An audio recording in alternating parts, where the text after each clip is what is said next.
धन्वंतरी भगवान की जय, लक्ष्मी मैया की जय, गणेश भगवान की जय। जय माता दी। दोस्तों, आप सभी को धनतेरस और दिवाली की बहुत बहुत बधाई। आज मैं आपके लिए लेकर आई हूँ कार्तिक महीने के धन्वंतरी भगवान की कथा, जिसको धनतेरस की कथा भी कहते हैं, उसको उसका महत्व और पूजन विधि। अगर आपको इसकी पूरी जानकारी चाहिए और कथा का पूरा फल प्राप्त करना है तो इस वीडियो के अंत तक बने रहें। दोस्तों, धनतेरस का त्योहार भगवान धन्वंतरी से जुड़ा हुआ है, जो समुद्र मंथन के दौरान अमृत कलश के साथ प्रकट हुए थे। भगवान धन्वंतरी को स्वास्थ्य का देवता माना जाता है और इसी कारण से धनतेरस को धन और स्वास्थ्य के लिए विशेष रूप से महत्वपूर्ण माना जाता है। दोस्तों, भगवान धन्वंतरी को श्री विष्णु भगवान का अंश भी माना जाता है। भगवान धन्वंतरी ने ही पूरी दुनिया में चिकित्सा विज्ञान का प्रचार प्रसार किया। भगवान धन्वंतरी के प्रकट होने के उपलक्ष्य में हर साल धनतेरस का त्योहार मनाया जाता है और विधि विधान से भगवान धन्वंतरी की पूजा अर्चना की जाती है। तो आइए वीडियो की शुरुआत करते हैं। दोस्तों, इस दिन सोना, चांदी और बर्तन खरीदना बेहद शुभ माना जाता है। धनतेरस के दिन माँ लक्ष्मी, गणेश जी, धन्वंतरी देव और कुबेर देवता की पूजा की जाती है। धार्मिक मान्यता है कि ऐसा करने से घर में सुख, शांति, समृद्धि आती है। इस दिन नए बर्तन खरीदना भी शुभ माना जाता है। धनतेरस के दिन मृत्यु के देवता यमराज और भगवान धन्वंतरी की पूजा का महत्व है। एक पौराणिक कथा के अनुसार कहा जाता है कि एक समय भगवान विष्णु मृत्यु लोक में विचरण करने के लिए आ रहे थे। तब लक्ष्मी जी ने उनके साथ चलने का आग्रह किया। तब विष्णु जी ने कहा कि यदि मैं जो बात कहूँ तुम अगर वैसा ही मानो तो फिर चलो। लक्ष्मी जी उनकी बात मान गई और भगवान विष्णु के साथ भूमंडल पर आ गई। कुछ देर बाद एक जगह पर पहुंचकर भगवान विष्णु ने लक्ष्मी जी से कहा, जब तक मैं न आऊँ तुम यहीं ठहरो। मैं दक्षिण दिशा की ओर जा रहा हूँ, तुम उधर मत आना।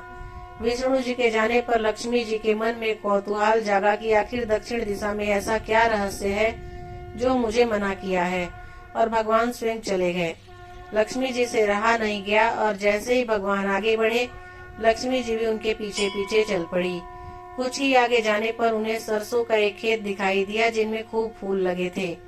सरसों की शोभा देखकर वह मंत्रमुग्ध हो गई और फूल तोड़कर अपना श्रृंगार करने के बाद आगे बढ़ी।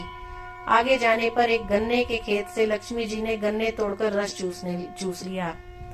उस क्षण विष्णु जी आए और यह देख लक्ष्मी जी पर नाराज होकर उन्हें शाप दे दिया कि मैंने तुम्हें इधर आने से मना किया था, पर तुम नहीं मानी और किसान की चोरी का अपराध कर बैठी। अब तुम इस अपराध के जुर्म में इस किसान की 12 वर्ष तक सेवा करो। ऐसा कहकर भगवान उन्हें छोड़कर क्षीर सागर चले गए। तब लक्ष्मी जी उस गरीब किसान के घर रहने लगी। एक दिन लक्ष्मी जी ने उस किसान की पत्नी से कहा कि तुम स्नान कर पहले मेरी बनाई गई इस देवी लक्ष्मी का पूजन करो, फिर रसोई बनाना, तब तुम जो मांगोगी मिलेगा। किसान की पत्नी ने ऐसा ही किया। पूजा के प्रभाव और लक्ष्मी जी की कृपा से किसान का घर दूसरे ही दिन से अन्न, धन, रत्न, स्वर्ण आदि से भर गया। लक्ष्मी जी ने किसान को धन धान्य से पूर्ण कर दिया। किसान के 12 वर्ष बड़े आनंद से कट गए। फिर 12 वर्ष के बाद लक्ष्मी जाने के लिए तैयार हो गई। विष्णु जी लक्ष्मी जी को लेने आए तो किसान ने उन्हें भेजने से इनकार कर दिया। तब भगवान ने किसान से कहा कि इन्हें कौन जाने देता, यह तो चंचला है, कहीं नहीं ठहरती। इनको बड़े बड़े नहीं रोक सके। इनको मेरा श्राप था, इसलिए 12 वर्ष से तुम्हारी सेवा कर रही थी। तुम्हारी 12 वर्ष सेवा का समय पूरा हो चुका है। किसान हठ पूर्वक बोला कि नहीं, अब मैं लक्ष्मी जी को नहीं जाने दूंगा। तब लक्ष्मी जी ने कहा कि हे किसान, तुम मुझे रोकना चाहते हो, जो मैं कहूँ वैसा करो। कल तेरस है, तुम कल घर को लीप पोत कर स्वच्छ करना, रात्रि में घी का दीपक जलाकर रखना और सायंकाल मेरा पूजा करना और एक तांबे के कलश में रुपए भरकर मेरे लिए रखना। मैं उस कलश में निवास करूंगी, किंतु पूजा के समय मैं तुम्हें दिखाई नहीं दूंगी। इस एक दिन की पूजा से वर्ष भर मैं तुम्हारे घर में नहीं आऊंगी। यह कहकर वह दीपक के प्रकाश के साथ 10 दिशाओं में फैल गई। अगले दिन किसान ने लक्ष्मी जी के कथा अनुसार पूजन किया। उसका घर धन धान्य से पूर्ण हो गया। इसी वजह से हर वर्ष तेरस के दिन लक्ष्मी पूजा होने लगी।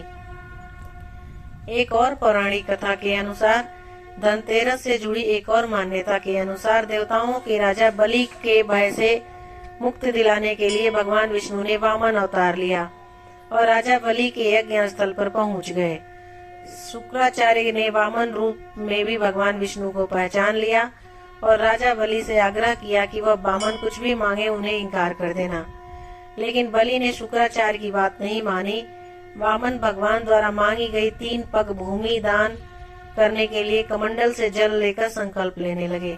बलि को दान करने से रोकने के लिए शुक्राचार्य राजा बलि के कमंडल में लघु रूप धारण करके प्रवेश कर गए।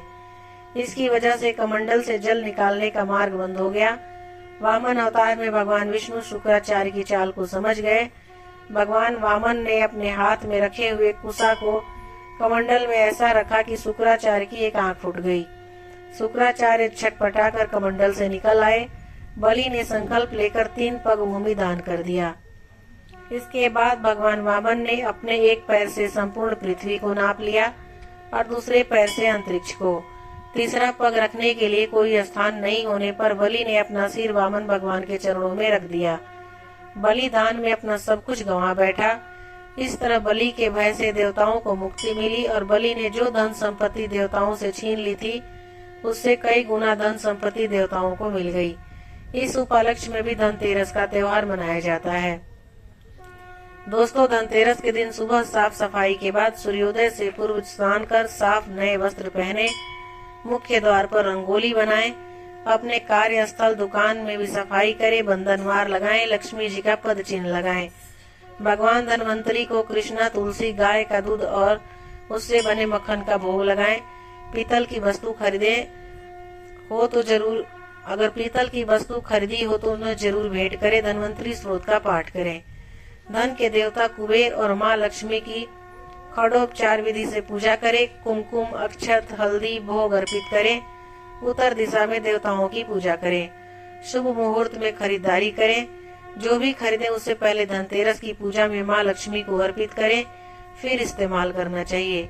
शाम को आटे से चौमुखा दीपक बनाना चाहिए। उसमें सरसों या तिल का तेल डालकर घर के बाहर दक्षिण दिशा में या दहलीज पर रखना चाहिए।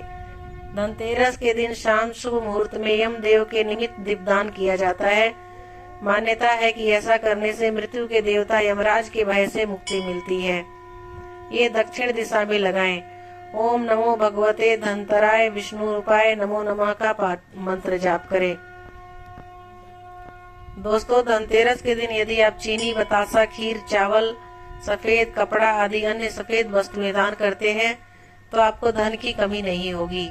जमा पूंजी बढ़ने के साथ ही कार्यों में आ रही बाधाएं भी दूर होगी। इस दिन यदि आपके दरवाजे पर कोई भिखारी, जमादार या गरीब व्यक्ति आ जाए तो उसे खाली हाथ न भेजें। आप कुछ न कुछ उसे जरूर दान करें। इससे माँ लक्ष्मी प्रसन्न होती है और आपको समृद्धि मिलती है। इस दिन यदि आप किसी मंदिर या उचित स्थान पर जाकर केले का पौधा या कोई सुगंधित पौधा लगाएं, जैसे जैसे ये हरे भरे और बड़े होंगे आपके जीवन में भी सुख, समृद्धि और सफलता आएगी। धनतेरस से बाजार से नमक का नया पैकेट खरीद कर लाएं और घर में इसी नमक का प्रयोग करें। इससे आपके घर में धन समृद्धि बढ़ेगी। थोड़ा सा खड़ा नमक लेकर भी आएं। दोस्तों, इस दिन कुछ खड़ी हल्दी खरीदना भी शुभ माना जाता है। शुभ मुहूर्त देखकर बाजार से गांठ वाली पीली हल्दी अथवा काली हल्दी को घर लाएं। धन समृद्धि बढ़ाने के लिए कौड़ियाँ खरीदकर उसकी पूजा करते हैं, उसे तिजोरी में भी रखते हैं। कौड़ियाँ खरीदें और यदि वे पीली न हो तो उन्हें हल्दी के घोल से पीला करें। बाद में इनकी पूजा कर अपनी तिजोरी में रखें। धनवंतरी को आयुर्वेद की उत्पत्ति का अभिन्न अंग माना जाता है। धनतेरस, जिसे धनवंतरी त्रयोदशी के नाम से भी जाना जाता है, एक शुभ हिंदू त्योहार है जो दिवाली के 5 दिवसीय त्योहार की शुरुआत का प्रतीक है। तो दोस्तों, धनतेरस की कथा, उसका महत्व और पूजा विधि आपको कैसी लगी मुझे कमेंट करके जरूर बताइएगा। अगर आप मेरे चैनल पे नए हैं और अभी तक सब्सक्राइब नहीं किया है तो मेरे चैनल को भी सब्सक्राइब कर लीजिए, ताकि फिर से अगर कोई वीडियो मैं डालूं तो आपके पास नोटिफिकेशन जाए।